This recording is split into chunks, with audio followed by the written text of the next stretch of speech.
एक बड़ी खबर आ रही है राजधानी भोपाल से। मध्य प्रदेश में अब शराब दुकानों की नीलामी के नियम बदलेंगे। मध्य प्रदेश में बोली लगाकर शराब दुकानों की नीलामी होगी। अलग से बियर और वाइन के बार खुलेंगे। समस्त शराब दुकानों पर पीओएस मशीन से ही बिलिंग होगी। दुकान स्तर तक शराब के ट्रैक एंड टेस्ट को लागू करके दिया जाएगा। शराब स्टॉक की आबकारी विभाग के मोबाइल ऐप पर पूरी एंट्री भी होगी। तो बकायदा ब्यौरा मोबाइल ऐप पर होगा। आबकारी विभाग का मोबाइल ऐप होगा जिसमें शराब का कितना स्टॉक किस दुकान में है इसका ब्यौरा होगा, इसका पूरा लेखा जोखा होगा। तो अब अलग से बियर और वाइन बार खुलेंगे।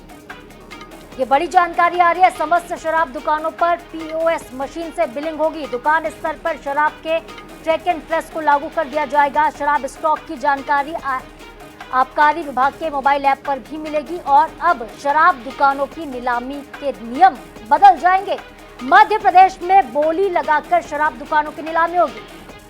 तो ये अहम जानकारी इस वक्त आ रही है मध्य प्रदेश से। राजधानी भोपाल से बड़ी खबर है।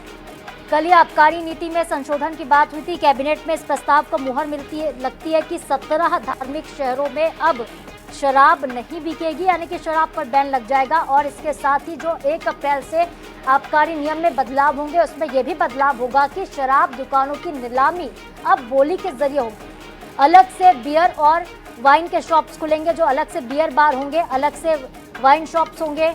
दुकान स्तर पर शराब ट्रैक एंड ट्रेस को लागू किया जाएगा। इसके अलावा कितना स्टॉक किस दुकान में है इसकी जानकारी आबकारी विभाग को अपने मोबाइल ऐप पर अपलोड करनी होगी। हमारे साथ भोपाल से ब्यूरो प्रमुख अनुराग मालवीय जुड़ गए हैं। अनुराग, एक नया नियम कल ही देखिए 17 धार्मिक शहरों में शराबबंदी लागू कर दी गई और आज अब एक कुछ और भी नियम आ गए हैं। क्या है ये नियम, किस तरीके से लागू होंगे, कब से लागू होंगे?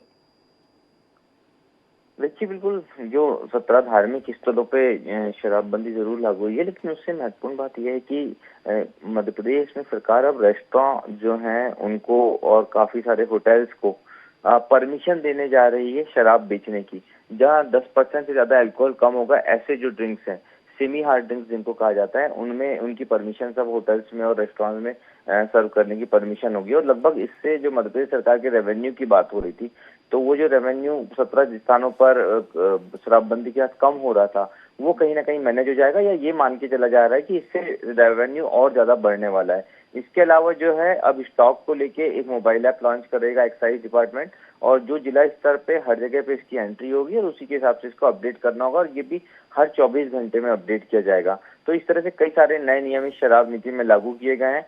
पीओएस मशीन से ही अब बिलिंग होगी। डायरेक्ट बिलिंग का जो है वो ऑप्शन खत्म कर दिया गया है। जी ठीक है अनुराग, बहुत शुक्रिया आपका तमाम जानकारी के लिए। तो देखिए हमारे ब्यूरो प्रमुख अनुराग ने बताया कि किस तरीके से जो नियम है वो बदल दिए जाएंगे। और जो ये बात हुई थी कि राजस्व घटने वाला है 17 धार्मिक शहरों में शराबबंदी के फैसले से, उस राजस्व के नुकसान की जो भरपाई है अब इस नियम के जरिए